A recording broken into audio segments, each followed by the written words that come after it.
Praise the Lord परिवार, कैसे हैं आप सब। मैं विश्वास करती हूँ कि आप सब परमेश्वर पिता के हाथों में आनंदित और आशीषित हैं।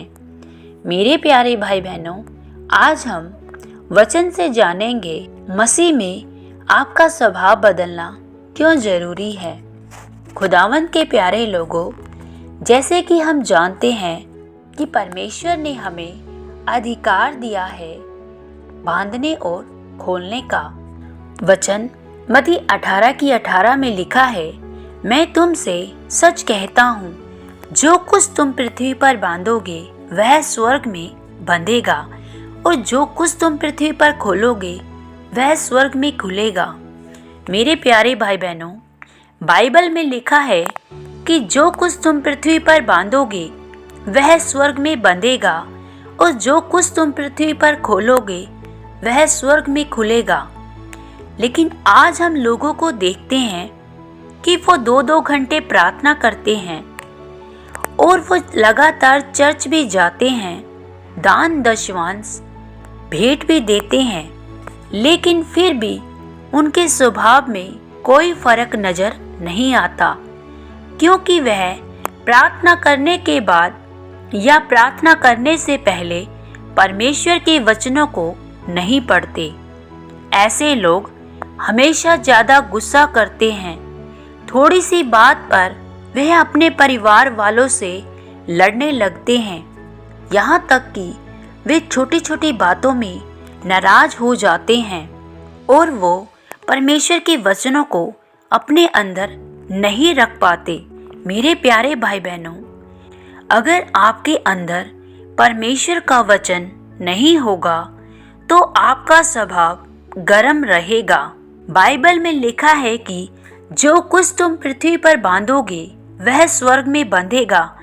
आज आपको अपने स्वभाव को परमेश्वर के वचन के द्वारा बदलने की जरूरत है।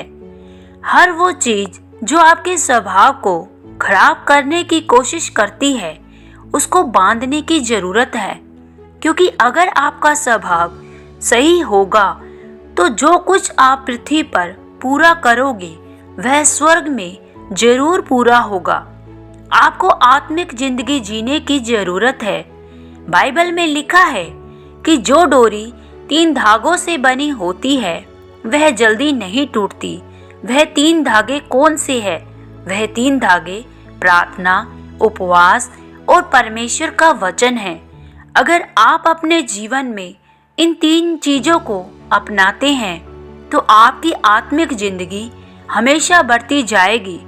फिर अगर आपकी जिंदगी में कोई मुसीबत आएगी तो आप उस मुसीबत को आत्मिक रीति से सुलझाएंगे।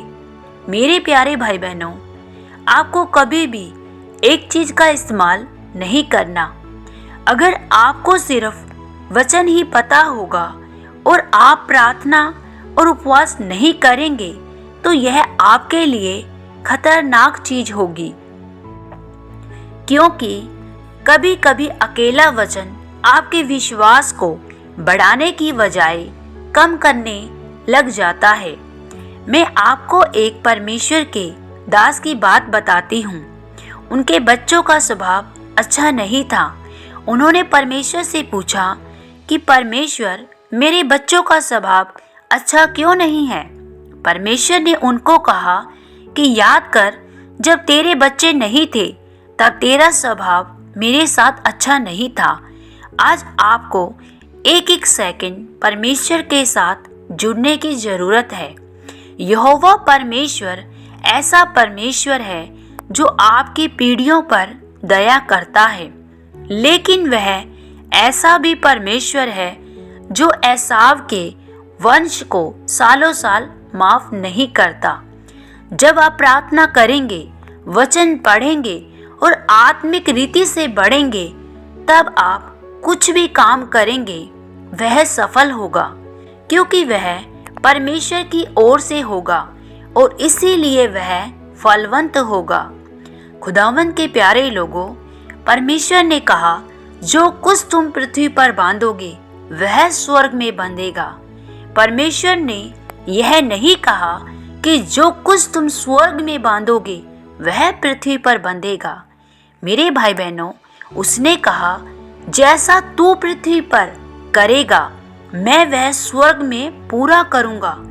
आज आपको यह समझना है कि आपको इस पृथ्वी पर कैसे जीना है। जब आप वचन में पक्के रहेंगे, विश्वास में पक्के रहेंगे, तो परमेश्वर आपके साथ होगा। लेकिन अगर आपके अंदर परमेश्वर का स्वभाव नहीं होगा तो आपके जीवन में शैतान काम करेगा। इसीलिए चाहे आपके पास कुछ भी आशीष ना हो, आप दुखी हो, उस समय भी आपका स्वभाव ठीक होना चाहिए, ताकि परमेश्वर आपके आने वाले कल को आशीषित कर सके। मेरे प्यारे भाई बहनों, यदि हमारा जीवन केवल आशीषों तक सीमित रहेगा तो हम कभी भी अपने स्वभाव को परमेश्वर के तुल्य नहीं बना पाएंगे। मेरे भाई बहनों, जब हम बाइबल में देखते हैं तो यीशु मसीह ने अपने स्वभाव को दूसरों के प्रति प्रेम और आदर का रखा। वो दूसरों के साथ प्रेम से व्यवहार करते थे और उनके हृदय में दूसरों के लिए दया होती थी। और यदि आज हम चर्च में लोगों को देखते हैं तो उनके स्वभाव में किसी तरह का कोई परिवर्तन नहीं होता, जिसकी वजह से वे अपने जीवन में कई परेशानियों का सामना करते हैं। खुदावंद के प्यारे लोगों, यदि आप केवल प्रार्थना ही करते रहेंगे और वचनों को नहीं पढ़ेंगे तो आप शैतान के द्वारा बनाई गई परीक्षा में आसानी से आ जाएंगे। आप उन परीक्षाओं से नहीं निकल पाएंगे। यदि हम वचन में देखते हैं तो यीशु मसीह की परीक्षा शैतान ने की, लेकिन उस समय यीशु मसीह ने शैतान के सामने प्रार्थना नहीं की, उन्होंने वचन का इस्तेमाल किया, क्योंकि वचन ही है जो हमें हर परीक्षाओं से बचाती है।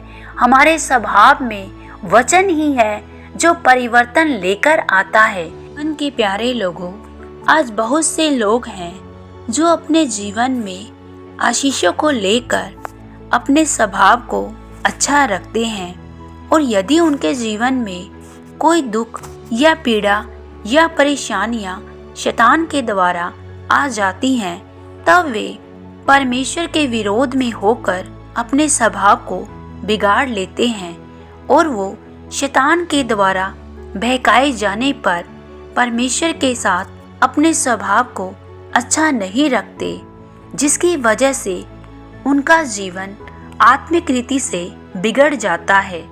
मेरे प्यारे भाई बहनों, यदि आज हम अपने स्वभाव को अच्छा नहीं रखेंगे, खास करके मसीह में होने के बावजूद भी यदि आज आपका स्वभाव अच्छा नहीं होगा तो वह अन्य जातियों के लिए भी ठोकर का कारण बन जाएगा। खुदावंद के प्यारे लोगों, प्रभु यीशु मसीह जब भी किसी पापी या व्यभिचारियों के साथ उठते या बैठते थे या उनके साथ संगति करते थे तो उनका स्वभाव उनके प्रति प्रेम और आदर का होता था, क्योंकि वे परमेश्वर की आज्ञाकारिता में चलते थे। और आज यदि हम मसीह यीशु में हैं तो हमारे अंदर भी प्रभु यीशु का स्वभाव झलकना चाहिए, क्योंकि मसीह यीशु ने हमें अपने स्वरूप में होकर बनने के लिए बुलाया है। खुदावंद के प्यारे लोगों, एक मसीह का स्वभाव बदलना बहुत ही आवश्यक है। यदि आज एक मसीह अपने आप को कहता है कि मैं 10 साल पुराना विश्वासी हूँ, मैं तो लगातार चर्च जाता हूँ, मैं तो दान दशवांश भी देता हूँ, और यदि उसके स्वभाव को देखें तो उसके स्वभाव में कोई भी परिवर्तन नहीं है। वह बात बात पर गुस्सा होता है, वह बात बात पर नाराज हो जाता है, वह अपने परिवार में मेल मिलाप से नहीं रहता, तो भले ही वो लगातार चर्च जाए या दान दशवांश दे, या फिर वो चाहे कितना ही पुराना विश्वासी क्यों ना हो, ये सब उसके लिए व्यर्थ है। क्योंकि आज हम मसीह में होने के बावजूद अपने स्वभाव के द्वारा ही पहचाने जाते हैं। बाइबल कहती है कि तुम जगत की ज्योति हो और ज्योति का काम है दूसरों के जीवन को रोशन करना, दूसरों के जीवन से अंधकार को मिटाना। और यदि आज हम अपने स्वभाव में प्रेम, मेल मिलाप नहीं रखेंगे तो हम दूसरों के जीवन को नाश करने वाले ठहरेंगे। खुदावंद के प्यारे लोगों, आज हमें अपने पिता यीशु की समानता, उसकी स्वरूपता में दिन प्रतिदिन नया बनने की जरूरत है। आमीन। प्रभु यीशु मसीह आप सब लोगों को इस वचन के द्वारा बहुतायत सी आशीष और बरकत दे। सबको जय मसीह की।